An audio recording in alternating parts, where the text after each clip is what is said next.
بسم اللہ الرحمن الرحیم وبہ نستعین وهو خیر المعین وصلی اللہ علی سیدنا محمد وآلہ الطاہرین اللہم صلی علی محمد وآلہ محمد. امام رضا علیہ السلام کی میلاد مبارک کی مناسبت سے آپ سب مومنین کی خدمت میں ہدیہ تبریک عرض ہے. آج کی مناسبت سے ہم امام علیہ السلام کی اجتماعی اور سیاسی زندگی کے پہلوؤں کو ملاحظہ کرنا چاہیں گے، اور جس پہلو کو کیونکہ ہماری گفتگو کا سلسلہ ائمہ اہل بیت علیہم السلام کی سیاسی اور اجتماعی زندگی کے عنوان سے ہے، اور ایک سلسلہ تمام مراسم کی مورد میں کوشش یہی ہوتی ہے کہ اس اینگل سے اور اس پہلو سے جائزہ لیا جائے. ائمہ اہل بیت علیہم السلام کو اپنے دور امامت میں سخت ترین چیلنج اور سخت ترین سامنا جن دشمنان سے کرنا پڑا، ان میں سے ایک دشمن غالی فرقہ ہے، اور آج ہم اسی حوالے سے مختصر طور پہ انشاءاللہ ملاحظہ کریں گے کہ تفصیل میں ابھی جانے کا مورد اور موقع موجود نہیں ہے کہ یہ غالی طبقہ پیدا کیسے ہوا، آخر کیوں حکومتیں انہیں قتل نہیں کرتی تھیں، آخر کیوں حکومتیں ان کو کنٹرول نہیں کرتی تھیں. تو ان چیزوں کو انشاءاللہ العزیز ہم ملاحظہ کریں گے. اس موقع پہ آپ کی خدمت میں غلو کا مختصر تعارف کرایا جاتا ہے، اور امام رضا علیہ السلام کا موقف کیا تھا، کیونکہ امام رضا علیہ السلام ان ائمہ اہل بیت علیہم السلام میں سے ہیں جنہوں نے بہت آشکار اور کھل کر غالی فرقے کے خلاف مبارزہ کیا باقاعدہ، اور اس فرقے کی جڑوں کو کاٹا، اور اس فرقے سے تعلق رکھنے والے لوگوں سے بھی امام رضا علیہ السلام کنارہ کش ہو گئے. اس وقت پاکستان میں یہی ایک فتنہ برپا ہے، جیسا کہ 6 جولائی کے عنوان سے ایک شیطانی مرکز میں جمع کرنے کی کوشش ہے، اور امت اسلامیہ کو منتشر کرنا یا مکتب تشیع مکتب اہل بیت علیہ السلام کو بدنام کرنے کی اور اس کو ختم کرنے کی کوششوں میں سے ایک کوشش یہی اس طرح کے کنونشن ہیں کہ جو غالی طبقہ غالی فرقہ جسے انجام دیتا ہے. البتہ یہ خود ایک بہت قابل افسوس چیز ہے کہ مکتب تشیع کی اکثریت میں ایک فرقہ اس سطح تک پہنچ جائے کہ وہ ایک جگہ پہ اپنے اجتماعی مراکز قائم کرنا شروع کر دے یا بڑے بڑے اجتماعات برپا کرنا شروع کر دے، اور اس کو بہت سارے کثیر وہ جو تعداد تشیع کی بیٹھی ہے وہ فقط دیکھ رہی ہو، جبکہ ائمہ اہل بیت علیہم السلام اور ان کی سیرت وہ اصلاً اس چیز کی اجازت نہیں دیتی تھی. یعنی ائمہ اہل بیت علیہم السلام اگرچہ وہ دشمن کی طرف سے انتہائی ایک نظر بندی اور جبر کی زندگی بسر کر رہے تھے، زندانوں میں انہیں دھکیل دیا جاتا تھا، نظر بند کیا جاتا تھا، ہر اس فرد پہ نگاہ رکھی جاتی تھی جو امام معصوم علیہ السلام سے ملنے کے لیے آتا تھا یا کوشش کرتا تھا، لیکن ان سب کے باوجود غالی فرقے کے خلاف ائمہ اہل بیت علیہ السلام نے شدت کے ساتھ مبارزہ کیا. لہذا مکتب تشیع اس کے لیے یہ اصول بہت آشکار اور واضح ہیں کہ غالی فرقے کا تشیع سے کسی قسم کا تعلق اور دور دور کا واسطہ نہیں ہے. آئیں ہم دیکھتے ہیں براہ راست کہ غلو سے کیا مراد ہے، اور ائمہ اہل بیت علیہ السلام بالخصوص امام رضا علیہ السلام ان کا اس بارے میں کیا موقف ہے. غلو کے لغوی معنی ہے تجاوز الحد، جیسا کہ مفردات راغب نے بھی یہی معنی ذکر کیا ہے، اور دیگر لغات میں بھی یہی معنی آیا ہے کہ حد کو تجاوز کر جانا، حد کو پار کر جانے کو غلو کہتے ہیں. حد پار کر جانا یا افراد کر جانا، حد سے آگے نکل جانا، اسے غلو کہا جاتا ہے. یا قرآن کریم نے واضح سورہ نساء میں بھی ارشاد فرمایا کہ لا تغلو فی دینکم، اپنے دین میں غلو مت کرو، غالی مت بنو. بہرحال غلو کا پہلے آپ لغوی مطلب سمجھ لیں. قرآن کریم میں چند آیات میں یہ مطلب وارد ہوا ہے، خصوصاً اہل کتاب میں بھی یہی مشکل اور یہ مسئلہ پایا جاتا تھا، اور اللہ تعالیٰ نے گزشتہ قوموں کے جو حالات قرآن میں بیان کیے وہ امت محمدیہ صلی اللہ علیہ وسلم کی ہدایت اور رہنمائی کے لیے ہیں کہ دیکھو وہ جن نظریات، افکار اور اعمال کی وجہ سے ہلاکت کا شکار ہوئے ہیں،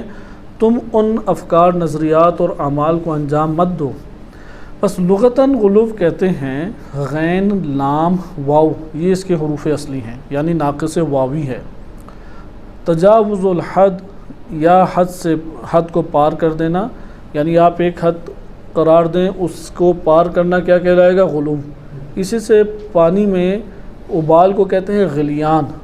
کیونکہ پانی کی ایک عام سطح ہوتی ہے نارمل، کہ جب اس کے اندر پھر شور شرابہ ہوتا ہے اور وہ ابھرنے لگ جاتا ہے حرارت کی وجہ سے، تو اس کو کہتے ہیں غلیان۔ عربی میں غلف سے ہی غلیان ہے، یا اسی طرح سے اسے طغیانیت سے بھی تعبیر کیا جاتا ہے۔ یہاں سے اصطلاحی معنی لیا گیا اور اس فرقے کا نام غالی فرقہ ڈل گیا۔ غالی فرقہ نبی صلی اللہ علیہ وسلم کے دور میں کوئی فرقے کی صورت ہی موجود نہیں تھی۔ نبی صلی اللہ علیہ وسلم کے بعد جب امامت و خلافت کو اس کے اصل مرکز سے دور کیا گیا تو وہاں پہ معاشرے کے اندر بہت سارے گروہ اندر پنپنے لگے اور نشوونما پانے لگے۔ انہی میں سے ایک گروہ جو تھا، اگرچہ تفکر موجود تھا نبی صلی اللہ علیہ وسلم کے دور میں، یعنی ہمارے پاس شیعہ سنی کتب میں ایسی روایتیں آتی ہیں جس سے پتہ لگتا ہے کہ بعض افراد رسول اللہ صلی اللہ علیہ وسلم کے بارے میں غلو کا ایک تفکر رکھتے تھے، لیکن اکا دکا افراد تھے اور قرآن کریم نے بھی منع کیا، تو بالعموم ایسا کوئی مسئلہ موجود نہیں تھا۔ لیکن جب خلافت اور امامت کو اس کے مرکز سے دور کر دیا گیا تو اندر ہی اندر بہت سارے گروہ وہ آہستہ آہستہ پھلنے پھولنے لگے معاشرے کے اندر، یہاں تک کہ امام علی علیہ السلام کے دور میں کئی جماعتیں غالیوں کی ہمارے سامنے آئیں، اور انہی واقعات سے ہمارے سامنے غلو کی تعریف بھی آتی ہے۔ شیخ مفید رحمۃ اللہ علیہ نے غلو کی تعریف اس طریقے سے بیان کی ہے کہ ہر وہ شخص جو ائمہ اہل بیت علیہ السلام میں سے یا انبیاء علیہ السلام میں سے کسی ایک فرد کے اللہ ہونے کا یا کسی ایک فرد کے نبی ہونے کا دعویٰ کرے کہ جسے اللہ نے نبی نہیں بنایا، یعنی انبیاء اور رسول علیہ السلام کو تو اللہ نے نبی بنایا، ائمہ اہل بیت علیہ السلام کو اللہ نے نبوت نہیں دی، وہ امامت کے عہدے پر فائز ہیں، لیکن الوہیت کا دعویٰ کرے یا ربوبیت کا دعویٰ کرے یا ائمہ اہل بیت علیہ السلام میں سے کسی ایک فرد کی نبوت کا دعویٰ کرے تو وہ غالی ہے اور دائرہ اسلام سے خارج ہے اور وہ نجس شمار ہوگا، مسلمان نہیں ہے، یعنی اس کے پھر فقہی احکام اس کے اوپر مترتب ہوں گے۔ مثلا ابھی پاکستان میں جو 6 جولائی کا کنونشن ہو رہا ہے، اس میں اگر کوئی ایسا شخص ہے جو نعوذ باللہ اللہ سبحانہ وتعالی کے ساتھ ساتھ امام علی علیہ السلام کو بھی اللہ قرار دیتا ہے، یا نعوذ باللہ اللہ کا انکار کر کے علی علیہ السلام کو اللہ قرار دیتا ہے اور اس کی زوجہ مسلم ہو تو ان کا نکاح باطل ہے، ٹوٹ جائے گا، کوئی طلاق کی بھی ضرورت نہیں ہے، اس کے اوپر کفر مشرکین کے احکام لاگو ہوں گے۔ لہٰذا یہ فقہی حکم بھی سب کو جاننا چاہیے، اور ایسے مسائل کئی اس وقت پاکستان میں موجود ہیں، یہ جس طرح یہ حافظ تصدق ہے یا اس طرح کے دیگر افراد ہیں، انہی سے وابستہ افراد کے کئی کے نکاح ٹوٹے اس طرح سے، انہوں نے مراجع اعظام کی طرف رجوع کیا، اہل بیت علیہ السلام کی احادیث مبارکہ کی طرف رجوع کیا، اور آخر میں وہ اسی نتیجے پہ پہنچے کہ مثلا یہ نظریہ کہ قرآن میں جہاں جہاں پر بھی ہوا آیا ہے اس سے اللہ مراد نہیں ہے، امام علی علیہ السلام مراد ہیں۔ اب روایات اہل بیت علیہ السلام کی مثلا لا الہ الا ہوا، کہ کوئی معبود نہیں سوائے اس کے، یعنی کس کے؟ اللہ کے، لیکن وہ کہتے نہیں ہوا سے مراد علی علیہ السلام ہے۔ یہاں پہ اگر اللہ کے علاوہ کسی کو قابل عبادت شمار کیا جائے تو مشرکین یہ تو شرک کرتے تھے، وہ ذات کے اعتبار سے تو وحدانیت الہی کے قائل تھے مشرکین،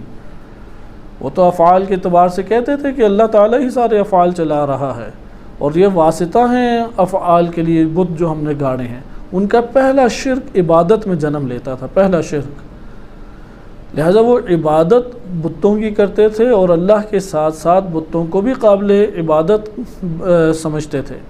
لہذا ائمہ اہل بیت علیہ السلام میں کسی ایک کو بھی اگر کوئی لائق عبادت قرار دے یہ غالی شمار ہو جائے گا، لہذا یہ دائرہ اسلام سے خارج شمار ہوگا۔ اگر نکاح ہے اور اس کی زوجہ مسلم ہے یا مومن شیعہ ہے، ان کا نکاح باطل ہے، وہ اپنے شوہر اس کے لیے وہ نامحرم کی مانند ہے۔ لہٰذا یہ مسائل آہستہ آہستہ معاشروں کے اندر مترتب ہوتے ہیں. اور جان کے یہ جو تشہد میں علی ولی اللہ جو پڑھتے ہیں وہ بھی غالی ہے یا وہ غالی نہیں ابھی یہ اسی لیے تعریف آپ کی خدمت میں بیان کر رہا ہوں کہ تعریف پہ دقت کریں. عقیدہ کون سا ہے؟ جو امام علی علیہ السلام کو اللہ کہے نعوذ باللہ، جو امام علی علیہ السلام کو نعوذ باللہ نبی یا رسول کہے، یا جو امام علی علیہ السلام کے رب ہونے، خالق ہونے، رازق ہونے کا ایسا قائل ہو جائے جیسا کہ اللہ کے بارے میں وہ عقیدہ رکھتا ہے، ایسا شخص جو ہے وہ فقہائے کرام نے بھی ذکر کیا روایات اہل بیت علیہ السلام سے، وہ شخص غالی کہلائے گا. وَإِلَّا اگر یہ نظریہ نہیں ہے، کوئی اور نظریات ہیں تو وہ انحراف کہلائے گا، غلو نہیں کہلائے گا، انحراف کہلائے گا. ابھی انحراف کی طرف میں آ رہا ہوں، آپ کی خدمت میں ذکر کرتا ہوں. غلو کی تعریف تفصیلی ہے لیکن ابھی ہمارے پاس مورد نہیں ہے کہ اس کو فقہی نقطہ نظر سے دیکھ سکیں. ابھی ہم اس کو دیکھ رہے ہیں روایات ائمہ اہل بیت علیہ السلام کے تناظر میں اعتقادی نگاہ سے، عقائد کی نگاہ سے. فقہی حکم میں جب آتے ہیں تو اس کی جزیات میں پھر جایا جاتا ہے کہ کیا اس کے یعنی ناسبی اور غالی، یہ دو ایسے طبقات ہیں کہ ائمہ اہل بیت علیہ السلام کی روایات میں دونوں کو دار اسلام سے خارج شمار کیا گیا. اہل سنت میں غالی اس معنی میں تو بلا شک و شبہ دار اسلام سے خارج ہے، لیکن وہ ناسبی کو مسلمان ہی قرار دیتے ہیں. لیکن مکتب اہل بیت علیہ السلام میں ناسبی مسلمان شمار نہیں ہوتا، سوائے استثناء کے کہ ائمہ اہل بیت علیہ السلام نے کسی کو خود اس کے اوپر ناسبی کا عنوان نہ لگایا ہو. مثلا جیسے جنگ جمل میں جنگیں ہوئیں تو جو امام علی علیہ السلام کے خلاف جنہوں نے دشمنی اور ناسبیت دکھائی، ناسبی یعنی دشمنی دکھانا اعلانی طور پہ، تو امام علی علیہ السلام نے خود انہیں ناسبی نہیں قرار دیے، اس لیے مکتب اہل بیت علیہ السلام انہیں ناسبی شمار نہیں کرتے جتنے بھی جنگ جمل میں موجود تھے. لہذا مسئلہ کہاں پہ ہے کہ ضابطہ اہل بیت نے ایک دیا ہمیں، روایات اہل بیت علیہ السلام نے ایک ضابطہ دیا ناسبیت کا، اسی طرح غلو کا بھی ایک ضابطہ دیا کہ ہر وہ شخص غالی ہے کہ جو نعوذ باللہ اللہ ماننا شروع کر دیں ائمہ اطہار علیہ السلام میں سے کسی کو، یا ائمہ اطہار علیہ السلام میں سے کسی کی نبوت یا رسالت کا قائل ہو جائے، یا ایسی صفات کا قائل ہو جائے جو فقط اللہ تعالیٰ کے ساتھ مختص ہیں اور غیر اللہ میں اسے قبول نہیں کیا جا سکتا. یعنی ہر وہ چیز جو توحید کی اعلانیہ اور واضح طور پہ مخالف بنے، اس کا جو ماننا ہے وہ غلو کے دائرے میں آ جائے گا. اچھا، یہ تو ہمارے پاس نظریاتی طور پہ ہو گیا. اسی لیے عبداللہ ابن سبا کے بعض اہل سنت کتب میں تذکرہ آیا ہے، انہوں نے اسے یہودی اور سازشی طور پہ قرار دیا اور کہا جنگ جمل انہوں نے کرائی. یعنی اہل سنت میں سے بعض نادانی دکھاتے ہوئے ایسا اس کا تجزیہ تحلیل کرتے ہیں کہ ایک یہودی نے نعوذ باللہ سب کے سب امت اور صحابہ کو بے وقوف بنا دیا. یہ آج اہل سنت خود ہی نہیں مانتے اس تعبیر کو، وہ شیعوں کو سبائیہ کہنا چاہتے ہیں، تو وہ سبائیہ کہتے کہتے خود بالفاظ دیگر صحابہ کی پر تہمت، حماقت کی تہمت لگاتے ہیں. یعنی صحابہ کو پتہ ہی نہیں لگا اور دیر سے پتہ لگا، ام المومنین کو جنگ کے میدان میں جا کے پتہ لگا، اس سے پہلے پتہ ہی نہیں لگا. اس لیے خود اہل سنت اس چیز کو بیان کرتے ہیں کہ یہ بات درست نہیں ہے کہ شیعوں کو سبائی فرقہ کہنا شروع کر دے. یہ کیونکہ اگر آپ شیعوں کو یہ کہتے ہیں اس سے فرق تو شیعوں کو کچھ نہیں پڑے گا اور نہ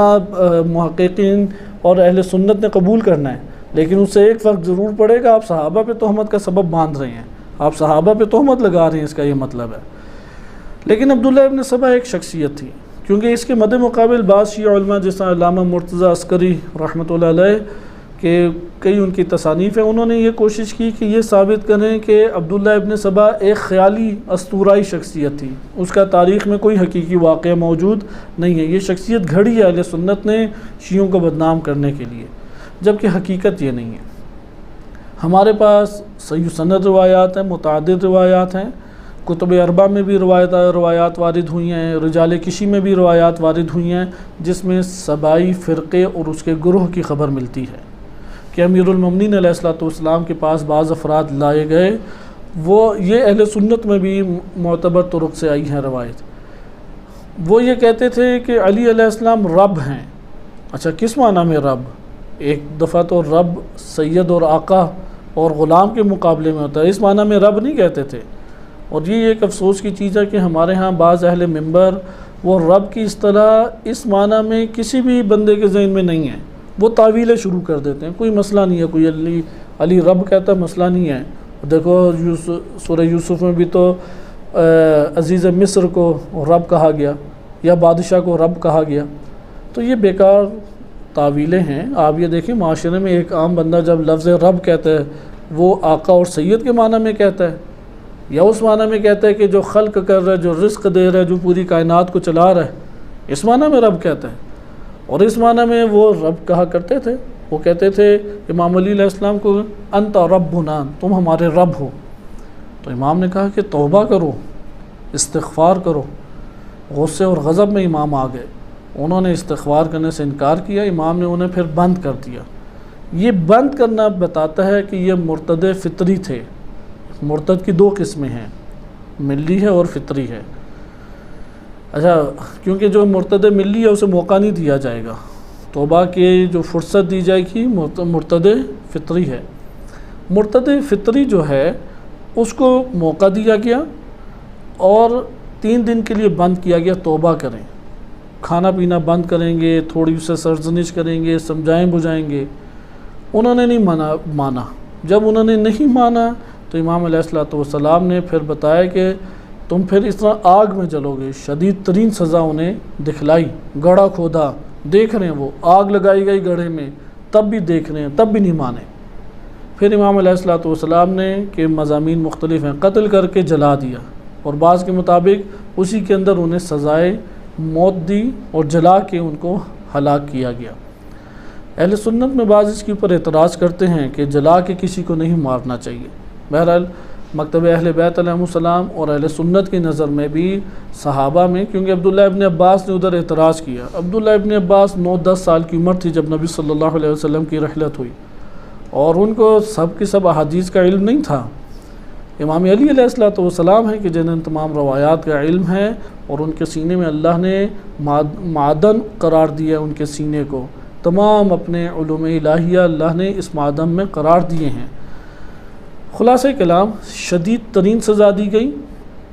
اور اس طرح پھر ایک اور گروہ کو بھی لایا گیا، اور پھر ان 2 گروہوں کی سزا کے بعد وہ تھم گیا، لیکن گروہ آہستہ آہستہ بڑھنے لگا۔ بعد میں حکومتوں کی سازش کے ذریعے گروہ بنا، یہ تو دب گیا گروہ۔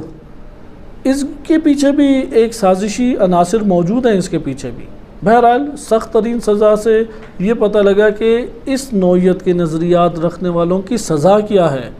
یعنی آج امام مہدی علیہ السلام تشریف لے آئیں، یا وہ امام علی علیہ السلام کے ہتھے چڑھ جاتے، جو علی رب اور علی اللہ کے بڑے بڑے نعرے لگاتے ہیں، امام علی علیہ السلام کے ہاتھوں چڑھ جاتے، تو پھر انہیں پتہ لگتا کہ کس طریقے سے واصل جہنم کیے جاتے۔ لہٰذا ائمہ اہل بیت علیہ السلام نے بہت شدید برتاؤ کیا غالیوں کے ساتھ، اور اس کی وجہ بھی بیان کی کہ یہ غالی حضرات شیعہ بن کے آتے ہیں اور توحید کی بنیادوں کو کاٹ کے شیعوں کو دھوکہ دیتے ہیں اور گمراہ کرنے کی کوشش کرتے ہیں، کیونکہ شیعہ ناسبی سے کبھی بھی گمراہ نہیں ہوگا، اسے پتہ ہے کہ یہ دشمن اہل بیت ہے۔ شیعہ کبھی بھی ایک مشرک اور کافر کے چنگل میں نہیں پھنسے گا، کیونکہ پتہ ہے یہ دشمن الہی ہے، اللہ سبحانہ وتعالیٰ کا منکر ہے۔ ایک شیعہ کو کون آ کے گمراہ کر سکتا ہے؟ جو شیعہ کا روپ دھارے اور آ کے توحید کے اوپر تلوار چلائے، کیونکہ توحید کو اگر کاٹ دیا تو پھر نہ نبوت باقی ہے، نہ امامت باقی ہے، نہ قیامت ہے، پھر تو کوئی عقیدہ نہیں ہے۔ اصل اساس دین تو توحید ہے۔ اس لیے ائمہ اہل بیت علیہ السلام وہ انتہائی غضب میں آ جاتے تھے جب کسی غالی کو دیکھتے یا کسی غالی کے متعلق اس کا کوئی نظریہ سنتے تھے۔ خلاصہ کلام، امام علی علیہ السلام کے بعد تو یہ غالی ہمیں خاص دکھائی نہیں دیتے، اکا دکا افراد کسی جگہوں پہ ہوں تو ہوں، جس طرح سے ہمیں اس وقت بھی عالم اسلام میں اکا دکا بندے ہی ملتے تھے۔ یہ تو ابھی بھی استعماری سازشوں کے ذریعے MI6 ہے، امریکہ، برطانیہ، یا آپ ایک حد تک کہہ سکتے ہیں کہ جو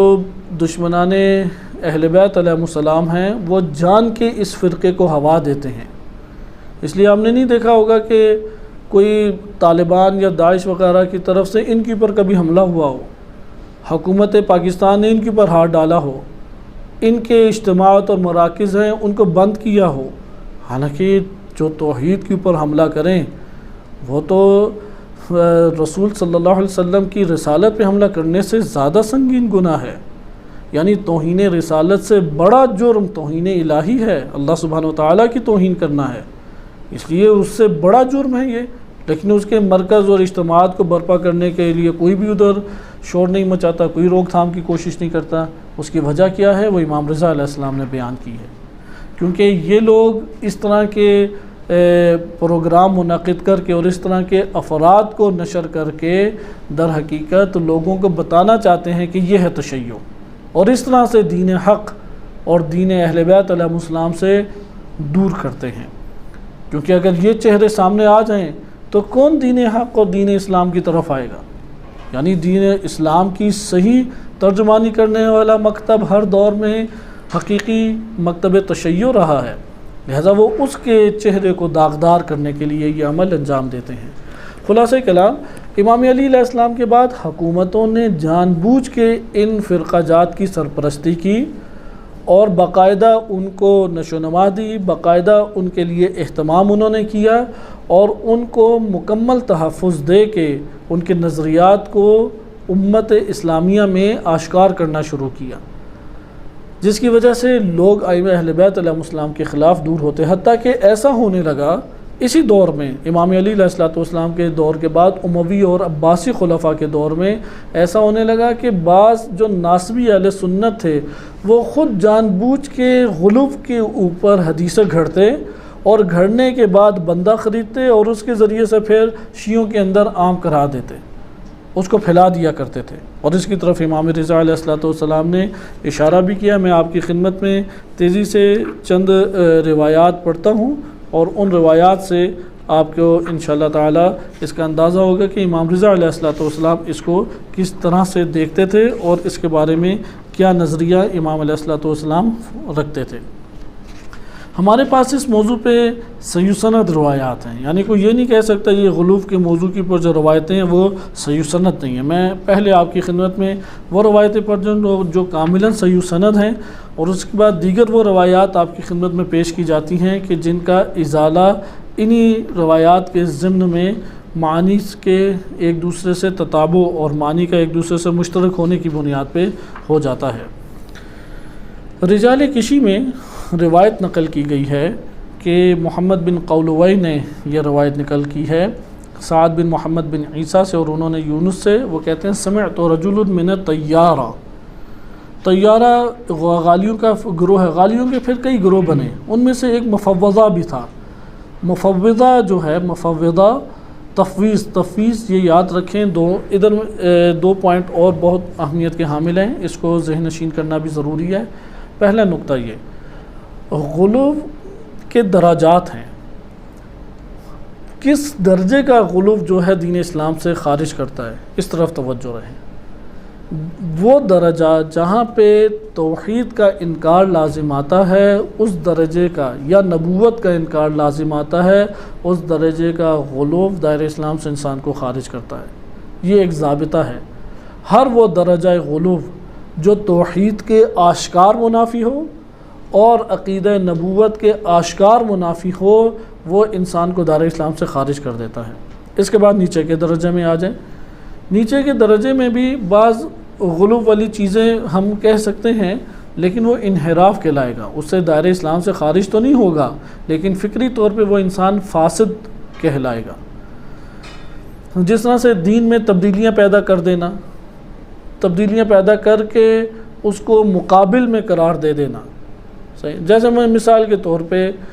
اگر ایک جگہ پہ اہل بیت علیہ السلام کا تذکرہ مجمل طور پر موجود ہے اور وہاں پہ کوئی ضد میں آ کے توحید اور نبوت کے مقابلے میں ایک شبہ کھڑا کرنا شروع کر دے، تو یہ ہمارے پاس نیچے درجے کا ایک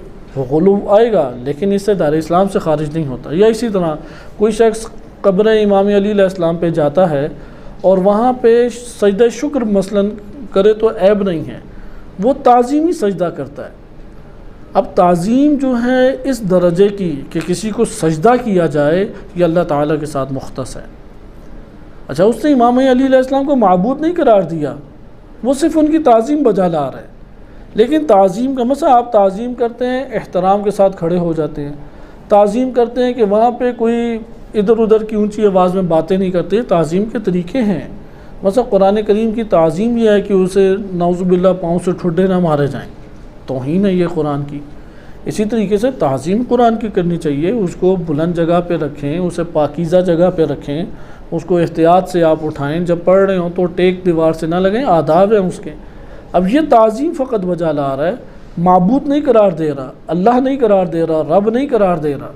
لیکن تعظیم میں وہ غلو کر رہا ہے، یہ انسان دار اسلام سے خارج نہیں ہے۔ مراجع اعظام کے فتوے ہیں کہ رہبر معظم آیت اللہ سیستانی کے اس نے جائز عمل انجام نہیں دیا، لیکن یہ دار اسلام سے خارج نہیں ہے۔ اہل سنت میں تو آپ کو پاکستان میں پیروں کے پاؤں کے اوپر سجدے کرتے ہوئے ہزاروں لوگ ملیں گے، انڈیا پاکستان میں، وہ پتہ نہیں کیا قرار دیتے ہیں۔ اس لیے شیعہ ہوں یا سنی ہوں، یہ تعظیم کا درجہ غلو ہے، لیکن تعظیم میں غلو ہے، اور اس سے ایک انسان دائرہ اسلام سے خارج نہیں ہوتا۔ اسی طرح سے غلو کے بعض درجات ہیں جو اہل سنت میں بھی ہمیں مجموعی طور پہ ملتے ہیں، جیسے عدالت صحابہ کا نظریہ۔ عدالت صحابہ کے نظریہ واضح طور پہ غلو ہے، یعنی ایک فرد، بعض افراد ایسے صحابہ میں گزرے ہیں کہ جن کے اوپر اہل سنت خود قائل ہیں، ان کے علم رجال نے لکھا کہ اس نے فلاں بڑا گناہ انجام دیا۔ مثلا کسی کے اوپر زنا کی تہمت لگا دی، اب زنا کی تہمت لگانا گناہ ہے۔ جیسے یہ واقعہ مغیرہ بن شعبہ میں ہے، دو افراد کے اوپر حد جاری کی گئی، جن کی میں ایک صحابی رسول ہیں۔ اچھا، اگر زنا کیا ہو تو پھر مغیرہ بن شعبہ پکڑے جاتے ہیں۔ اسی طریقے سے اور دیگر افراد ہیں۔ اب وہاں پہ جتنے بھی یہ بڑے بڑے گناہ ہیں، اس کے انجام دہی کے باوجود بھی وہ عادل کے عادل ہیں، سارے کے سارے، قاتل بھی عادل، مقتول بھی عادل۔ قتل کرو تو ایک ثواب اگر حق پر ہو، یا مقتول ہو حق پر ہو تو آپ کو 2 ثواب، اور حق پر نہیں ہو خطا پر ہو تو 1 ثواب۔ یہ تعویلات ہیں، اس کو کہتے ہیں نظریہ غلو۔ یا نبی صلی اللہ علیہ وسلم کے متعلق اہل سنت میں مختلف طرح کے عجیب و غریب غلو والے نظریات پائے جاتے ہیں۔ خلاصہ کلام، نچلے درجے کا غلو دائرہ اسلام سے خارج نہیں کرتا۔ مثلا عدالت صحابہ کے نظریے سے دائرہ اسلام سے خارج نہیں ہوتا۔ اہل سنت میں عصمت کا نظریہ غلو ہے، عصمت کو، وہ عصمت ائمہ علیہ السلام کے نظریے کو اہل سنت مجموعی طور پہ غلو شمار کرتے ہیں، لیکن اس غلو سے دائرہ اسلام سے خارج وہ بھی نہیں شمار کرتے، وہ بھی اسے مسلمان ہی شمار کرتے ہیں۔ کون سا درجہ غلو کا دائرہ اسلام سے خارج کرتا ہے؟ جہاں پہ رب، الہ، نبوت، بس ہر وہ طبقہ، مرحلہ یا مرتبہ غلو کا جس سے اعلانیہ طور پہ توحید کا انکار لازم آئے یا اعلانیہ طور پہ نبوت کا انکار لازم آئے، اس جگہ پہ مسلمان متفق ہیں اس بات کے اوپر، شیعہ سنی متفق ہیں کہ وہ دائرہ اسلام سے خارج ہو جاتا ہے۔ یہ غلو کی جب ہمارے پاس ایک تعریف سامنے آئی کہ ابھی آپ کے سامنے شواہد اس کے نہیں پڑھے گئے، ہم روایات سے تاکہ استفادہ کر سکیں، تو یہ اس میدان میں ایک اہم نقطہ تھا۔ اسی سے نیچے ایک اور ذیلی نقطہ وہ یہ ہے کہ کئی گروہ تھے، ان میں سے ایک مفوضہ بھی تھا۔ مفوضہ کا یہ نظریہ تھا کہ ائمہ اہل بیت علیہم السلام کو اللہ سبحانہ وتعالیٰ نے تمام اختیارات دے دیے اور خود فارغ ہو کے بیٹھ گیا اللہ۔ اب کائنات کے سب امور ائمہ علیہ السلام چلا رہے ہیں اور اللہ تعالیٰ انہیں نہیں چلا رہا، وہ ایک طرف بیٹھا ہوا ہے، خلق کرنا ہو، رزق دینا ہو، تدبیر کرنا ہو، سب ائمہ چلا رہے ہیں۔ اسے خلق کون کرتا ہے؟ امام۔ رزق کون دیتا ہے؟ امام۔ یہ نظریہ باطل نظریہ ہے، یہ نظریہ فاسد نظریہ ہے۔ اس نظریے کی شدت سے مذمت ائمہ اہل بیت علیہ السلام نے کی، لہٰذا مفوضہ، تفویض کا نظریہ، تفویض 2 معنی میں آتا ہے۔ ایک معتزلہ کے نظریات میں آتا ہے، وہ یہ کہتے تھے کہ اب اللہ نے کل اختیار ہی بندے کو دے دیا ہے، اللہ اس کے کاموں میں خلل ڈال ہی نہیں سکتا، یہ معتزلہ کا نظریہ تھا، یہ بھی باطل نظریہ ہے۔ ایک تفویض کا نظریہ کیا ہے؟ مفوضہ کا ہے، وہ کہتے ہیں سارے کے سارے امور اللہ نے سپرد کس کے کر دیے ہیں؟ ائمہ اہل بیت علیہ السلام کے۔ اچھا، اللہ کیا کر رہا ہے؟ کہتے ہیں وہ کچھ نہیں کر رہا، وہ فارغ سائڈ پہ بیٹھا ہوا ہے، نعوذ باللہ۔ یہ نظریہ مفوضہ کا غالی فرقہ کا تھا، اور یہ فرقہ ایک بڑے وسیع پیمانے پہ پھیلتا جا رہا تھا۔ جیسے میں نے عرض کیا کہ یہ ہمیشہ حکومتوں کی سپورٹ سے پھیلے ہیں، آج کے دور میں بھی حکومتوں کے باقاعدہ سپورٹ سے یہ اوپر آ رہے ہیں۔ اس وقت ان کو جو فنڈنگ کی جاتی ہے، انہیں جو تحفظ دیا جاتا ہے، ان کو جو جمع ہونے کا موقع دیا جاتا ہے، وہ حکومتوں اور بڑے بڑے استعماری قوتوں کے ہمراہ وہ یہ کام کر رہے ہیں۔ ایک عام کام آرام سے ایک بندہ یہ عمل انجام نہیں دے سکتا۔ لہذا مفوضہ کا نظریہ آپ نے سنا کہ یہ غالب فرقے اس طریقے سے موجود ہیں۔ انہی فرقوں میں سے ایک فرقہ طیارہ۔ طیارہ جو ہے وہ ہے رجل من الطیارہ، ایک شخص تھا طیارہ فرقے سے تعلق رکھتا تھا غالیوں کے، کیونکہ وہ غلو میں بہت اڑا کرتے تھے، اڑنے سے یعنی زیادہ ہی غلو کی باتیں کیا کرتے تھے، تو ان کا نام ہی طیارہ پڑ گیا۔ اس فرقے سے ایک شخص آیا یحدث ابو الحسن رضا علیہ السلام عن یونس بن ذبیان، اس نے امام رضا علیہ السلام کے سامنے گفتگو کی یونس بن ذبیان کے بارے میں، اور کہا یونس بن ذبیان انہ قال، وہ یہ کہتا ہے کہ کنت فی بعض اللیالی وانا فی طواف، بعض راتوں میں خانہ کعبہ کے گرد طواف کر رہا تھا، فاذا نداء من فوق رأسی، مجھے سر کے اوپر سے ایک آواز اور ندا پکار سنائی دی، اور وہ پکار گیا تھی یا یونس، اے یونس۔ آواز کیا ہے؟ وہ طواف کر رہا ہے، آپ طواف کریں، سر پہ کھلا آسمان ہوتا ہے، اور رات کی تاریکیوں میں وہ طواف کر رہا تھا، تو اس کو آواز اوپر سے سنائی دی اور کہا یا یونس، اے یونس، انی ان اللہ لا الہ الا انا، کہ میں ہوں اللہ کہ جس کے اور میرے علاوہ کوئی معبود نہیں ہے، فاعبدنی، میری عبادت کرو، وَأَقِمِ الصَّلَاةَ لِذِكْرِي، اور میرے ذکر کے لیے نماز کو قائم کرو۔ یونس کہتا ہے کہ فَرَفَعْتُ رَأْسِي فَإِذَا، میں نے اوپر سر کیا تو دیکھا، یعنی کس کو دیکھا؟ جیم آگے ہے، جیم اصل میں ان کے ہاں کوڈ ورڈ تھا، اس کوڈ ورڈ سے مراد امام رضا علیہ السلام تھے اس دور میں۔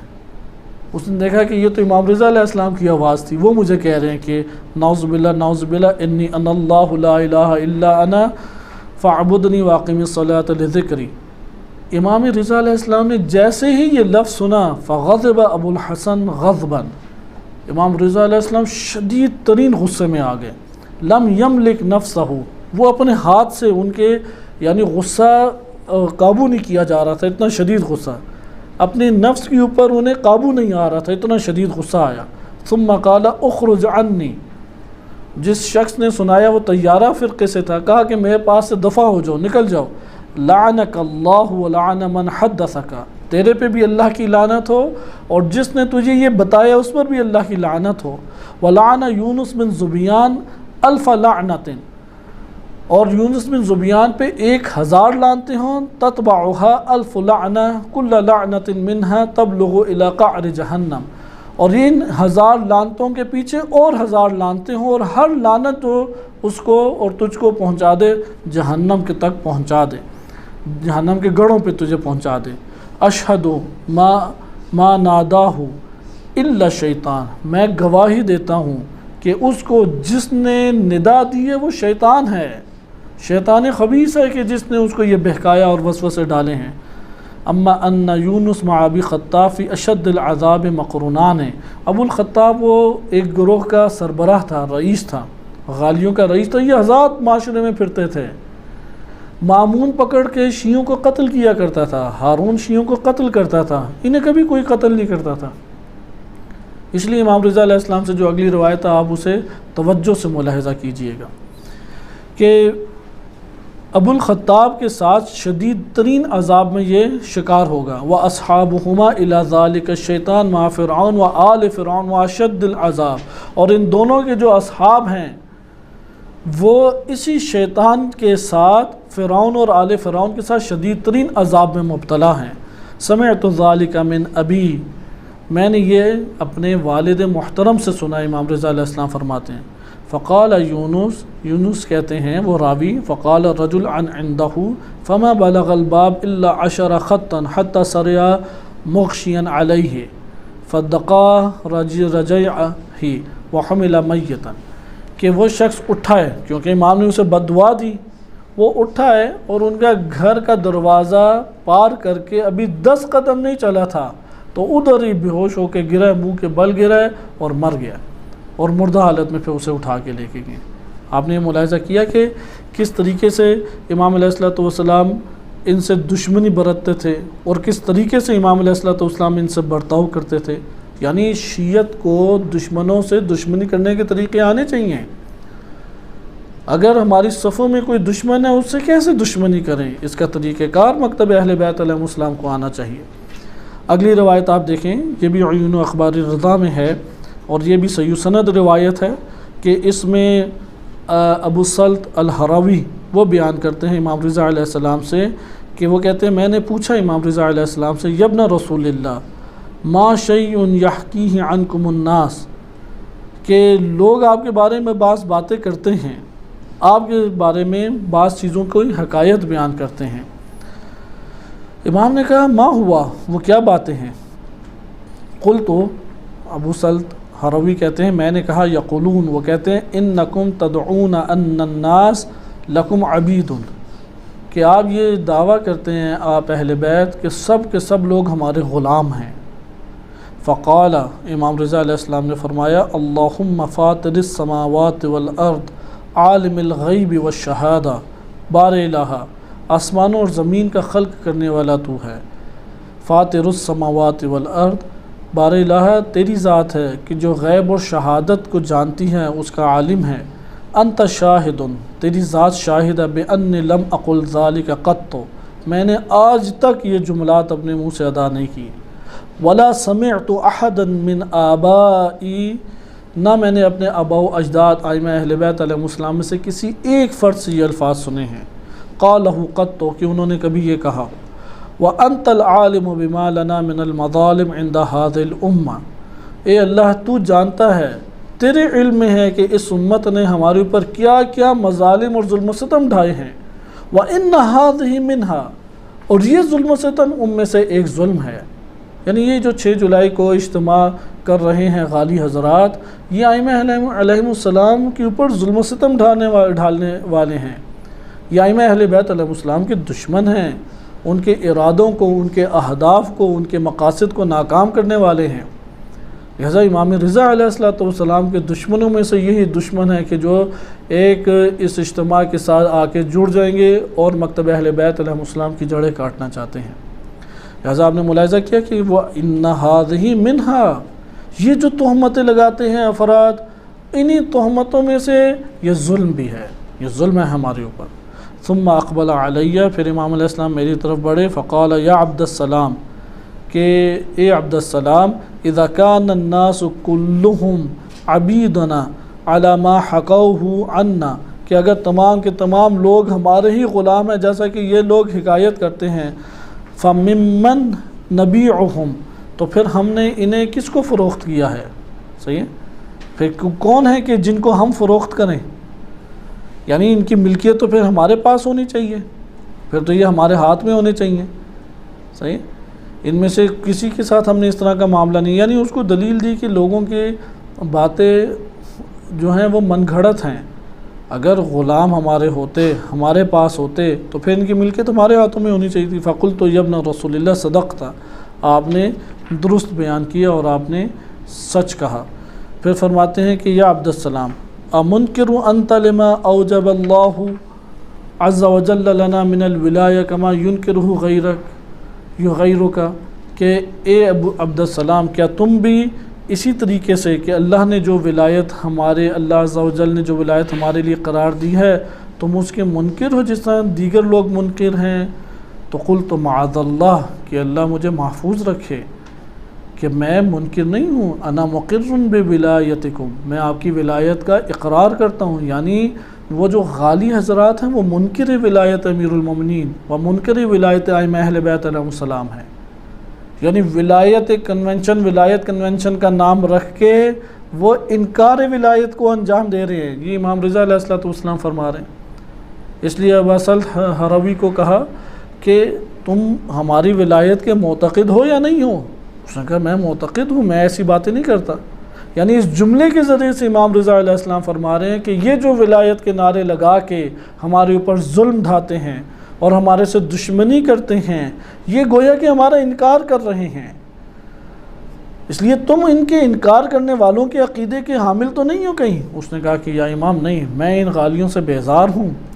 میرا ان سے کوئی تعلق نہیں ہے۔ میں حقیقی معنی میں جو ولایت اللہ سبحانہ و تعالیٰ نے آپ کو دی ہے اور وہ طولانی طور پہ جو اللہ ہی کی ملکیت ہے حقیقی معنی میں، اور اللہ نے آپ کو عطا کی ہے، میں اس ولایت کا اقرار کرتا ہوں۔ اگلی روایت آپ دیکھیں، اور اس روایت میں البتہ یہ روایت امام صادق علیہ السلام سے ہیں، اور متعدد روایات ہیں۔ بقیہ روایات ہم عیون اخبار رضا سے بقیہ روایات پڑھتے ہیں، کیونکہ امام رضا علیہ السلام کے سے منقول روایات کو ہم نے پڑھنے کا ارادہ کیا ہے، اس لیے آئیں ہم روایات امام رضا علیہ السلام کو عیون اخبار رضا سے ملاحظہ کریں۔ اس میں ایک روایت ہمارے پاس موجود ہے، اور یہ سیاسی پہلو رکھتی ہے۔ یہ جو سیاسی پہلو ہے یہ بہت اہمیت کا حامل پہلو ہے، اور اس پہلو سے ہمیں حتماً و حتماً بیدار رہنا چاہیے۔ یعنی ائمہ اہل بیت علیہ السلام کے دور میں حکومتوں نے سیاسی طور پہ سازشیں کر کے اہل بیت علیہ السلام سے لوگوں کو دور کرنے کے لیے، دین اہل بیت علیہ السلام کو بدنام کرنے کے لیے، اور شیعوں سے رابطہ منقطع کرنے کے لیے، کیونکہ مخلوط طور پہ شیعہ رہتے تھے، شیعوں سے رابطہ منقطع کرنے کے لیے انہوں نے غالب فرقے کو رواج دیا۔ ان کو باقاعدہ سپورٹ حکومتیں کیا کرتی تھیں، باقاعدہ حکومتوں کی اجازت اور پرمٹ سے وہ اپنے سارے کے سارے اس طرح کے فاسد، انحرافی اور باطل نظریات کی ترویج کیا کرتے تھے۔ ہر دور میں ایسا رہا ہے، لہٰذا آپ نے کبھی نہیں سنا ہوگا کہ تاریخ میں بھی نہیں پڑھا ہوگا کسی غالی کو کسی قاضی نے کفر کا فتویٰ لگا کے قتل کیا ہو، کبھی آپ نے نہیں دیکھا ہوگا۔ مارے گئے ہیں تو امام علی علیہ السلام کے ہاتھوں وہ مارے گئے ہیں، دشمنی کی ہے تو ائمہ اہل بیت علیہ السلام نے دشمنی کی ہے۔ اس لیے آج کے دور میں بھی دیکھیں، غالیوں کو پاکستان میں نہ صبح صحابہ قتل کرتی ہے، نہ لشکر جنگوی ہے، نہ داعش ہے، نہ طالبان ہے، کوئی بھی انہیں آ کے نہیں مارتا، کیونکہ وہ اس طرح کے فاسد ترین اور زمین کے اوپر سب سے قبیح اور پست ترین جو افراد ہیں، وہ ایسی حرکتیں کرتے ہیں کہ جس سے دین ہدایت و دین اسلام، دین اہل بیت علیہ السلام بدنام ہو، پھر اس کی ویڈیو بناتے ہیں، ویڈیو بنا کے پھر لشکر کھڑا کرنا چاہتے ہیں، لشکروں میں ناسبیت بھر کے گمراہی کو رواج دیتے ہیں، اور ناسبی لشکروں کو بھڑکانے کے لیے وہ غالب فرقوں کو بھڑکاتے ہیں اور انہیں رواج دیتے ہیں۔ یہ سیاست قدیم زمانے میں بھی چلی آ رہی ہے، یہ سیاست آج بھی چلی آ رہی ہے۔ خوارج کے نام پہ ناسبیت موجود تھی، اور آج بھی خارجی عناصر واضح طور پہ آپ کو دکھائی دیتے ہیں اہل سنت دنیا میں، اور ایک تعداد بڑھتی چلی جا رہی ہے، ایسا نہیں ہے کہ کم ہو رہے ہیں، وہ بڑھتی چلی جا رہی ہے یہ تعداد۔ بریلویوں میں ناسبی چہرے آج سامنے آ رہے ہیں، دیوبندی میں ناسبی چہرے، اہل حدیث میں ناسبی چہرے، اور انہی کے جمگھٹے پھر مل کے وہ کبھی داعش بن جاتے ہیں، کبھی طالبان بن جاتے ہیں۔ یہ ناسبی چہرے کیسے بھڑکتے ہیں؟ ان کو بھڑکانے کے لیے غالی چہرے انہوں نے رکھے ہیں۔ یہ غالی فرقے ہیں، وہ آوازیں اٹھاتے ہیں، یہ غالی فرقے ان کی سپورٹ کی جاتی ہے، حکومتیں ان کو پشت بنائی کرتی ہیں، ان کی بیک جو ہے وہ حکومتیں خوب قوی کرتی ہیں، اور پھر اس طرح سے یہ غالی فرقے معاشروں کے اندر گمراہیاں پھیلاتے ہیں، اور ان کی ویڈیوز بنا کے پھر وہ ناسبی گروہوں کو میدان عمل میں لے آتے ہیں۔ آئے ہم اس حوالے سے ایک سیاسی تناظر میں ہی اس روایت کو ملاحظہ کریں۔ ابراہیم بن نبی محمود امام رضا علیہ السلام کے صحابی ہیں، وہ امام رضا علیہ السلام سے پوچھتے ہیں کہ ان عندنا اخبارا فی فضائل امیر المؤمنین و فضلکم اہل البیت، کہ ہمارے پاس کچھ روایات ہیں، کچھ احادیث ہیں ایسی جو امام علی علیہ السلام اور آپ اہل بیت علیہ السلام کی فضیلت میں ہمارے پاس آئی ہوئی ہیں۔ وَهِيَ مِن روایات مخالفیکم وَلَا نَعْرِفُ مِثْلَهَا عِنْدَكُمْ، یہ روایتیں کہاں سے آئی ہیں؟ آپ کے مخالفین، یہ ہم باتیں سنتے ہیں تو آپ کے مخالفین کہتے ہیں کہ دیکھو تمہارے امام تو یہ کہہ رہے ہیں، دیکھو تمہارے امام تو اس طرح سے بیان کرتے ہیں۔ کہتے ہیں ہم نے آپ کے مخالفین، آپ کے دشمنوں میں آپ کے مخالفین سے یہ والی روایتیں سنی ہیں، جیسے آج کل مناظروں میں اہل سنت اٹھا کے دکھاتے ہیں، اور بعض تو بہت ہی پست حرکتیں کرتے ہیں کہ جس طرح سے کسی غالی کا تذکرہ آیا ہے، اس کے بد اعمالیوں کا تذکرہ ہے، تو وہ کیا سنی ناسبی مناظر کرے گا، وہ شیعہ کتاب اس طرح کھولے گا، مثلا رجال کشی سب کو دکھائے گا، پھر دکھائے گا دیکھو رجال کشی میں امام معصوم سے روایت ہے، پھر امام کے تذکرے میں وہ اس غالی بندے کا تذکرہ دکھائے گا، اس غالی بندے کا جو عمل ادھر بیان کیا گیا اسے دکھائے گا، اور کہے گا سارے شیعہ اس کے قائل ہیں، ان کا امام دیکھو یہ ترویج کر رہا ہے۔ جبکہ امام علیہ السلام نے اس کے اوپر شروع میں بھی لعنت بھیجی، پھر اس کے عمل کسی نے تذکرہ کیا اور تذکرہ سننے کے بعد پھر لعنت بھیجی۔ اس نے یہ دونوں فکریں نہیں دکھائیں، یہ نہیں دکھایا وہ غالی فرقے سے، یہ نہیں دکھایا امام لعنت بھیج رہے ہیں، یہ نہیں دکھایا کہ شیعہ اس سے برات کرتے ہیں۔ دیکھو کہتے ہیں شیعہ کتاب میں ہے۔ یہ جیسے یہ الیاس گھمن جیسے بندے بیٹھے ہوئے، آپ ان کی پرانی اٹھائیں تو اس کے انہوں نے اسی طرح کی حرکتیں کر کے امت اسلامیہ میں فتنے فساد برپا کرتے ہیں۔ بہرحال اللہ تعالیٰ کو انہوں نے جواب دینا ہے، کیونکہ وہ خود بندہ عربی جانتا ہے، وہ پڑھ سکتا ہے۔ ویسے وہ سنیوں کا متکلم بنا پھرتا ہے، لیکن اس کے اندر اتنی سی بھی امانت نہیں ہے کہ وہ سطور پڑھتے ہوئے امانت کا خیال کرے اور لوگوں کو وہاں پہ وہ دکھاتا ہے۔ ایسی صورت میں شیعوں کو تو کچھ نہیں ہوتا، کیونکہ جب وہ یہ والی بات سنائے گا تو سنی تو فوراً شیعہ سے الجھے گا، تو شیعہ کہے گا ذرا دکھاؤ، وہ کتاب اصل لے آئے گا، وہاں پہ سنی بیچارہ خاموش ہوگا، شیعہ کو تو کچھ بھی نہیں ہوگا، بلکہ الٹا اثر ہوگا کہ یہ جو مولوی ہے یہ جو باتیں کرتا ہے وہ تو اسی طرح کی پھر ہمیشہ باتیں کرتا ہے۔ لہٰذا یہ والے طریقے بھی غلط طریقہ کار ہے۔ اسی لیے اس دور میں بھی ایسا تھا، امام رضا علیہ السلام کے دور میں بھی مخالفین تھے، وہ مخالفین روایتیں بیان کرتے تھے، دیکھو تمہارا امام تو یہ باتیں کرتا ہے۔ امام علیہ السلام وہاں پہ پھر آپ کے وہ یعنی راوی کہتا ہے ابن ابی محمود کہ میں نے آپ کے مخالفین سے یہ سنا ہے، لیکن اس طرح کی روایتیں ہم نے آپ کے پاس تو کبھی نہیں دیکھی، ہم آپ کے پاس اٹھتے بیٹھتے ہیں، شیعوں سے ملتے جلتے ہیں، شیعہ والی روایتیں ہم نے تو کبھی نہیں سنی، تو کیا ہم اسے بطور دین اختیار کر لیں؟ آیا افندین بہا، کیا ان روایتوں کو ہم دین کے طور پہ لے لیں، ہم ان روایتوں کو قبول کر لیں کہ یہ آپ ہی سے ہیں؟ فقال، امام رضا علیہ السلام نے فرمایا، اس طرف آپ توجہ دیکھیں کہ امام رضا علیہ السلام کیسے برتاؤ کر رہے ہیں،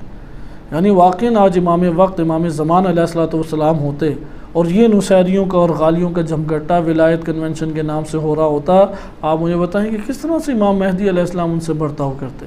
سیرت ائمہ علیہ السلام صحیح السند اور ہمارے پاس معتبر ترین احادیث سے پتہ لگ جاتا ہے کیسا ان سے برتاؤ کیا جاتا۔ اس لیے آگے دیکھیں، امام فرماتے ہیں یبن ابی محمود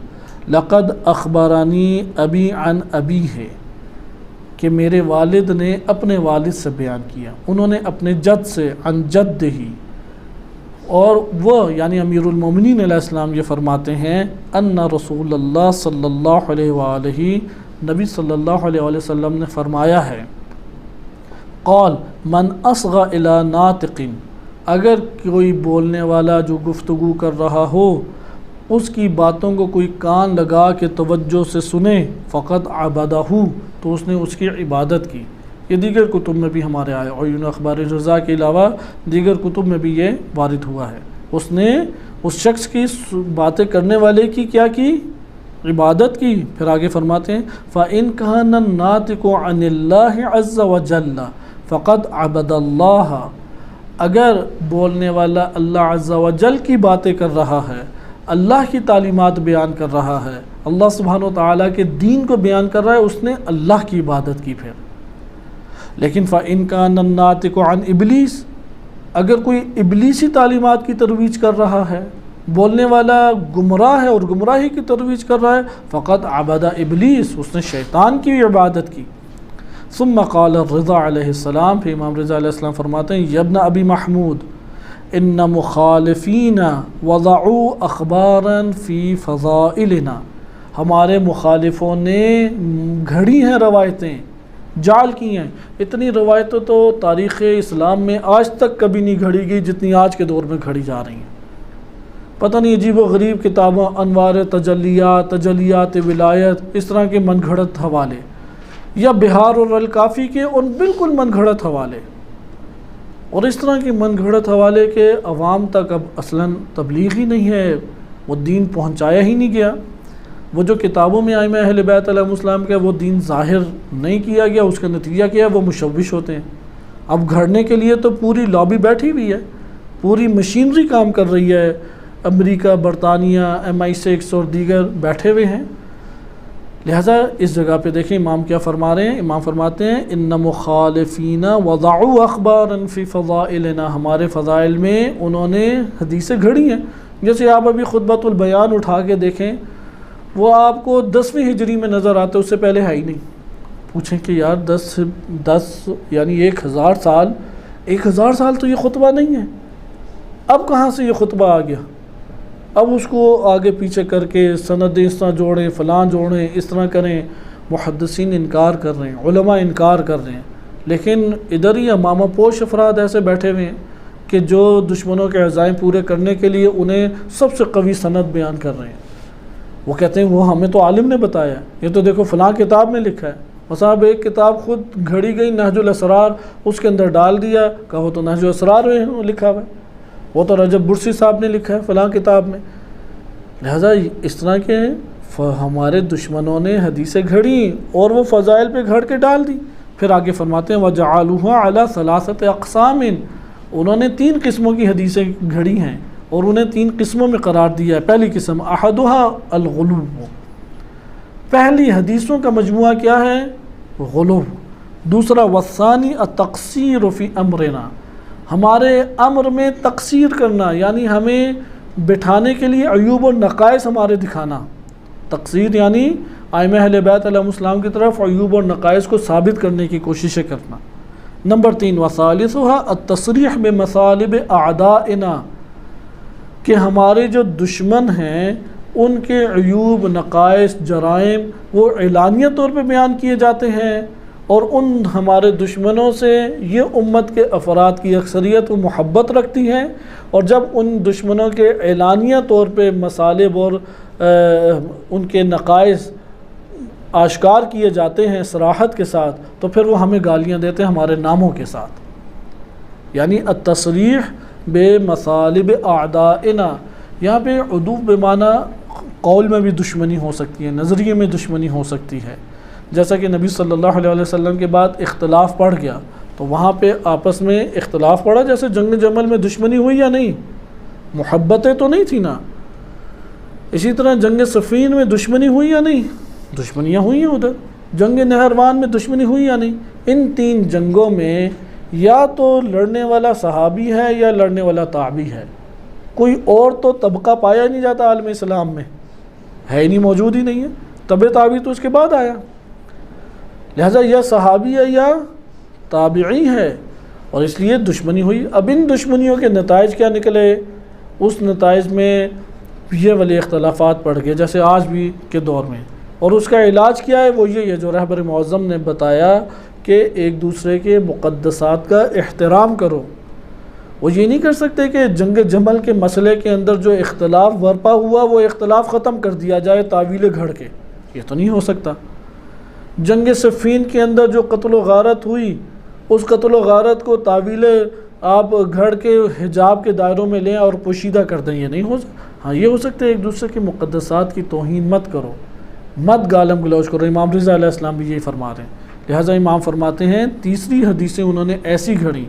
التصریح بمثالب اعدائنا، ہمارے دشمنوں کے عیوب، نقائص، جرائم کو صراحت کے ساتھ بیان کیا، ان روایتوں میں بیان کیا جاتا تھا۔ یہ وجہ ہے کہ ہمارے علماء نے واضح طور پہ لکھا ہے اور بیان بھی کرتے ہیں کہ خلفائے ثلاثہ کے نام کے ساتھ جتنی ہماری کتب میں روایتیں آئی ہیں اور اس میں ان کے عیوب یا نقائص کا تذکرہ کیا جاتا ہے یا ان کے اوپر کوئی تبرہ کیا جاتا ہے، وہ ساری کی ساری سنداً ضعیف ہیں روایات۔ خصوصاً روایت تقریب المعارف کتاب میں ہمارے پاس اکثر ہے، وہاں سے بہار میں منتقل ہوئی، اور تقریب میں جتنی بھی وہ روایتیں موجود ہیں وہ ساری کی ساری وہ ضعیف السند ہیں۔ اس سے یہ ثابت نہیں ہوتا کہ ان کا آپس میں ٹکراؤ ہی نہیں ہوا، جنگ جمل میں، جنگ صفین میں ٹکراؤ ہی نہیں ہوا، لیکن یہ ثابت ہوتا ہے کہ ہاں یہ دشمنوں نے جو حدیثوں کے مجموعے گھڑ کے پھیلا دیے اس کے ہمیں کچھ نہ کچھ اثرات مہیا ہو سکتے ہیں۔ آگے دیکھیں پھر امام فرماتے ہیں فَإِذَا سَمِعَ النَّاسُ الْغُلُوَّ فِينَا، جب لوگ امت کے افراد ہمارے بارے میں غلو سنتے ہیں، کفروا شیعتنا، ہمارے سب شیعوں کو کافر قرار دینا شروع کر دیں گے۔ ائمہ کو کافر نہیں کہتے، وہ آج بھی اہل سنت ائمہ اہل بیت علیہ السلام کو کافر نہیں کہتے، شیعوں کو کہتے کافر ہے۔ یہ دیکھیں یہ کب کی روایت ہے؟ امام رضا علیہ السلام کے دور کی روایت ہے، اور آنکھوں سے آج ہم یہ والا سازشی عنصر دیکھ رہے ہیں، اس دور میں بھی سازشی عنصر موجود تھا۔ لہذا کفروا شیعتنا، وہ ہمارے شیعوں کو کافر کہیں گے۔ شیعوں کا کیا ان غالیوں سے تعلق؟ جس طرح ہمارے لیے عیسائی ہیں، یہودی ہیں، قادیانی ہیں، احمدی ہیں یا بہائی ہیں، اسی طرح سے غالی بھی دار اسلام سے خارج ایک فرقہ ہے، اس کے شیعوں سے تعلق نہیں، لیکن ان کی حرکتوں کو شیعوں کے تکفیر کی طرف وہ لے آئیں گے۔ پھر آگے دیکھیں وَنَصَبُوهُمْ إِلَى الْقَوْلِ بِرُبُوبِيَّتِنَا، اور پھر وہ شیعوں کی طرف یہ قول منسوب کریں گے کہ شیعہ تو ائمہ کو رب مانتے ہیں، وہ کہیں گے دیکھو شیعہ ائمہ علیہ السلام کو رب، کیونکہ اس دور میں زیادہ جو تھا غلوب وہ رب والا تھا، الہ والا نہیں، ربوبیت کا تھا، اس لیے رب کے مورد پہ 50 سے 60 احادیث مبارکہ ہمارے پاس آئی ہیں جس میں انکار ائمہ نے بار بار کیا کہ ہمیں رب نہ کہو، ہمیں رب نہ کہو، یا ائمہ علیہ السلام سنتے تھے کہ کوئی ہمیں رب کہتا ہے تو اس قدر شدید غصہ آ جاتا تھا کہ اپنے وجود پہ قابو نہیں رہتا تھا۔ لیکن آج کے دور میں دیکھیں وہ امامے پہن کے بعض تعویلات کر رہے ہوتے ہیں، یہ دین اہل بیت علیہ السلام کی ترویج ہے یا ان کے اوپر ظلم و ستم ہے؟ امام سجاد علیہ السلام کے پاس ایک شخص آیا اور کہا عبداللہ ابن سبا کا تذکرہ کیا کہ وہ رب کہتا تھا، امام علیہ السلام نے فوراً اسے چپ کرا دیا اور پھر کہا کہ میرے جسم کی طرف دیکھو، کہ خوف الہی سے میرے جسم کے بال کھڑے ہو گئے، لرزہ ان کے بدن کے اوپر طاری ہو گیا۔ کہتے ہیں کیسے تم یہ بات کر رہے ہو، تم منہ سے کیسے یہ کلمات نکال لیتے ہو کہ ہم میں سے کوئی رب ہے؟ اس قدر امام اس سے متنفر تھے۔ امام صادق علیہ السلام کے بارے میں واقعہ ملتا ہے کتب میں کہ وہ داخل ہوئے کمرے سے، مہمان خانے میں افراد بیٹھے تھے تاکہ ملاقات کے لیے آئے، تو ان میں غالی کے اوپر ان کی نگاہ پڑی، ابھی بیٹھے نہیں ہیں تو چہرہ غضب سے لال ہو گیا، سرخ ہو گیا، اور اسی وقت سب کے سامنے اسے پکڑ کے باہر نکال دیا کہ یہ محفل سے باہر نکل جاؤ۔ لہذا یہ رویہ تھا اہل بیت علیہ السلام کا غالیوں کے ساتھ۔ اور آج کے دور میں کیا غالیوں کے ساتھ رویہ ہے؟ وہ نرم نرم کلمات کے ساتھ اور مصلحانہ باتوں کے ذریعے سے گھروں کے اندر غلوف کو داخل کرنے کی کوششیں گویا کہ کی جا رہی ہیں۔ آگے دیکھیں امام وَإِذَا سَمِعُوا التَّقْصِيرَ، جب مقصر آ کے، مقصر شیعوں میں وجود نہیں رکھتا، مقصر کہتے ہیں کہ ایک شخص جانتا ہو کہ امام کا مقام بلند ہے، وہ جان بوجھ کے امام کا مقام نیچے کرنا چاہے۔ شیعوں میں تو ایسا نہیں بندہ ہو سکتا،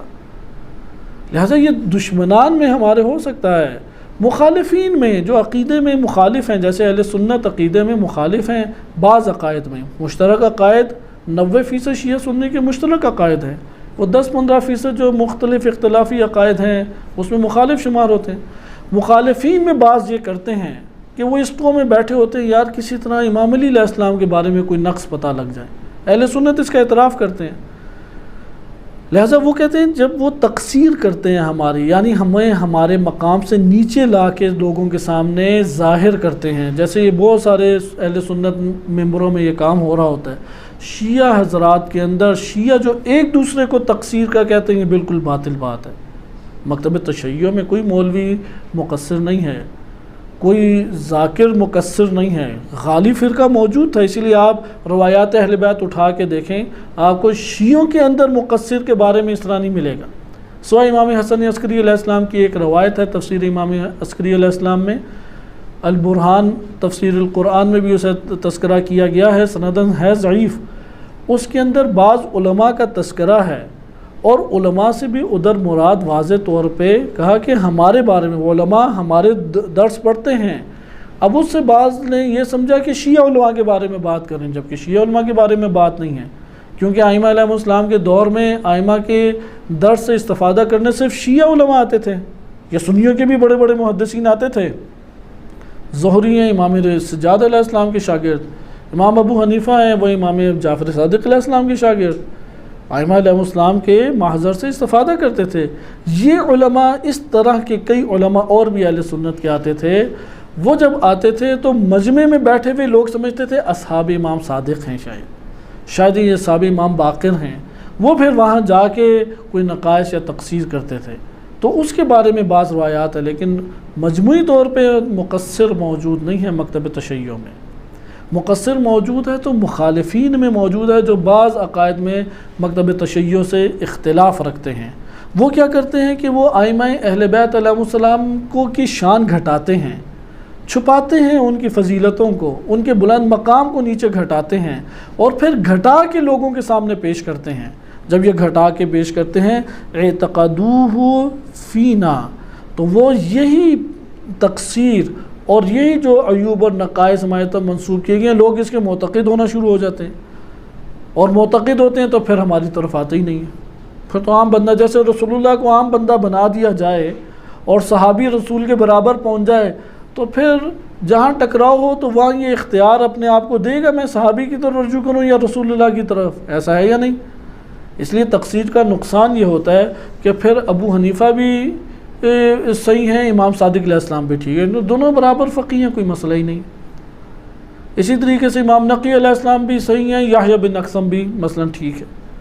نہیں، ائمہ اہل بیت علیہ السلام کی انہوں نے جب تقصیر کی تو انہیں عام مفتی حضرات کے دائرے پہ انہوں نے لا کے کھڑا کر دیا، عام تابعین کے دائرے میں لا کے کھڑا کر دیا، یا امام علی علیہ السلام کو عام صحابہ کے دائرے میں لا کے کھڑا کر دیا، جبکہ یہ بلند تر ہیں امت کے تمام افراد سے۔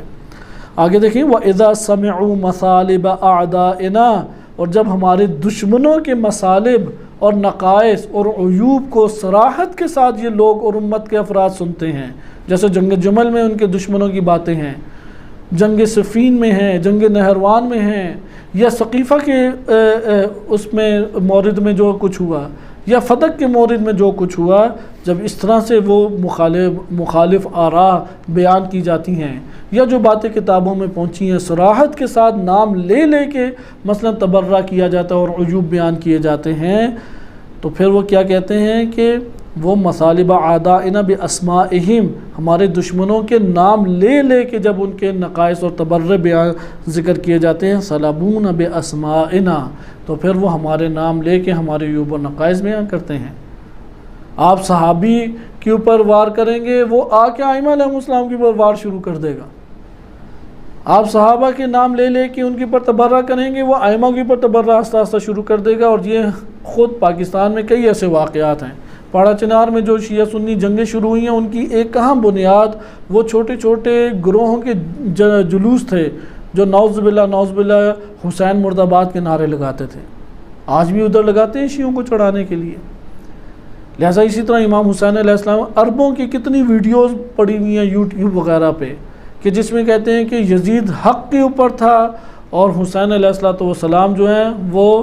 حق تھا کہ قتل ہو جائے، نعوذ باللہ۔ بعض نے ان کے صحابی ہونے پہ شک کیے، تو طرح طرح کی ناسبیت موجود ہے، لیکن یہ نتائج کس کے ہیں کہ جو یہ ناسبیت مقابلے میں آ کے اس طرح سے ٹکراتی ہے؟ یہ صراحت کے ساتھ جو آپس میں ایک دوسرے کے نام لے کے تبرہ کرنا ہے۔ پھر امام نے استدلال قائم کیا، فرمایا وَقَدْ قَالَ اللَّهُ عَزَّ وَجَلَّ، اللہ عز و جل نے فرمایا وَلَا تَسُبُّوا الَّذِينَ يَدْعُونَ مِن دُونِ اللَّهِ، جو اللہ کو ترک کر کے بتوں کو پکارتے ہیں، غیر اللہ یعنی بتوں کو، یدعون من دون اللہ، اللہ کو چھوڑ کے پکارتے ہیں یعنی بتوں کو پکارتے ہیں، ان کو گالیاں مت دو۔ فَيَسُبُّ اللَّهَ عَدْوًا بِغَيْرِ عِلْمٍ، وہ جہالت کی بنیاد پہ اللہ سے دشمنی کرتے ہوئے اللہ کو پھر برا بھلا کہیں گے۔ یہ روایت انہوں نے اخبار رضا میں آپ نے ملاحظہ کی، اور جلد نمبر 1 صفحہ 304 میں، اور بھی اسی طرح سے ہمارے پاس روایات ہیں، اور ان روایت میں سے صرف ایک روایت آپ کی خدمت میں ذکر کر کے آج کی گفتگو ختم کرتے ہیں۔ امام رضا علیہ السلام عیون اخبار رضا، اس میں پورا ایک باب ہے الرد علی الغلات، غالی کی جمع غلات آتی ہے، غلات کے رد میں، کہ ابو ہاشم جعفری بہت بزرگ صحابی ہیں، وہ کہتے ہیں کہ میں نے پوچھا ابوالحسن الرضا علیہ السلام سے عن الغلات والمفوضہ، مفوضہ اور غالیوں کے بارے میں، فقال الغلات کفار، وہ کافر ہیں۔ آج واقعاً مکتب تشیع اگر اہل بیت علیہ السلام کی پیرو ہے اور وہ دین رکھتی ہے کہ جو دین ائمہ اہل بیت علیہ السلام نے اختیار کیا اور ہمارے لیے پیش کیا، تو غالیوں کو کافر برملا طور پہ کہنا چاہیے، لیکن وہی غالیوں کی جو دار اسلام سے خارج ہونے والی تعریف آپ کی خدمت میں بیان کی۔ اسی طرح یہ جو کنونشن ہو رہی ہے، وہ غالی حضرات ایسے ادھر جمع ہیں کہ جو نعوذ باللہ علی اللہ کہتے ہیں، یا خدا کو نہیں مانتے، یا اللہ سبحانہ و تعالیٰ کے مقابلے میں امام علی علیہ السلام کو لاتے ہیں۔ وہاں پہ کہنا چاہیے کفارون، الغلات کفارون، یہ چھوٹا سا مبتدا، الغلاۃ مبتدا کفار خبر، غلاۃ کفار ہیں، حدیث یاد کرنی چاہیے ہمیں، الغلاۃ کفار والمفوضۃ مشرکون، مفوضہ مشرک ہیں، کیونکہ مفوضہ یہ کہتے تھے اللہ نے سب کچھ آئمہ کو دے دیا، خود اب فارغ ہو کہ اللہ بیٹھا ہوا ہے، نعوذ باللہ، اب خلق آئمہ کر رہے ہیں، رزق آئمہ دے رہے ہیں، تقدیریں آئمہ بدل رہے ہیں، پوری کائنات آئمہ چلا رہے ہیں، اللہ تعالیٰ فارغ ہو کے ایک طرف بیٹھ گیا، اس نے سارے امور سپرد کر دیا آئمہ کے۔ امام رضا علیہ السلام کیا فرما رہے ہیں؟ المفوضہ مشرکون، یہ چھوٹی سی روایت ہم سب کو آنی چاہیے، الغلاۃ کفار المفوضۃ مشرکون، یہ وہ عقائد ہیں جو امام رضا علیہ السلام شیعوں کو تعلیم دیتے تھے۔ آج اصول دین سکھائے جاتے ہیں، مشرک کا تعارف نہیں ہے، کافر کا تعارف نہیں ہے، غالی کا تعارف نہیں ہے، نصیری کا تعارف نہیں ہے، تو پھر تو نہیں پتہ لگے گا کہ کیا بن رہے ہیں۔ اس لیے عقائد اپنے معاشرے میں اس طرح ہمیں پڑھانے چاہیے جیسے قرآن نے اور ائمہ اہل بیت علیہ السلام نے پڑھائے ہیں۔ بتائیں کہ شرک ہے، بتائیں کہ کفر ہے، بتائیں کہ الغلاۃ کفارون، یہ بیان کریں المفوضۃ مشرکون، من جالسہم، جو ان کے ساتھ اٹھتا بیٹھتا ہے، وخالطہم، اور ان سے مخلوط زندگی بسر کرتا ہے، او آکلہم، یا ان کے ساتھ کھانا پینا کرتا ہے، او شاربہم، یا پیتا ہے، او واصلہم، یا رشتہ داریاں ان سے قائم کرتا ہے، او زوجہم، یا ان سے نکاح وغیرہ رچاتا ہے، او تزوج منہم، یا ان میں سے بعض کو اپنی بیٹی دے کے شادی کرتا ہے، او آمنہم، یا ان کو امان دیتا ہے، ان کے امن و امان کا باعث بنتا ہے، او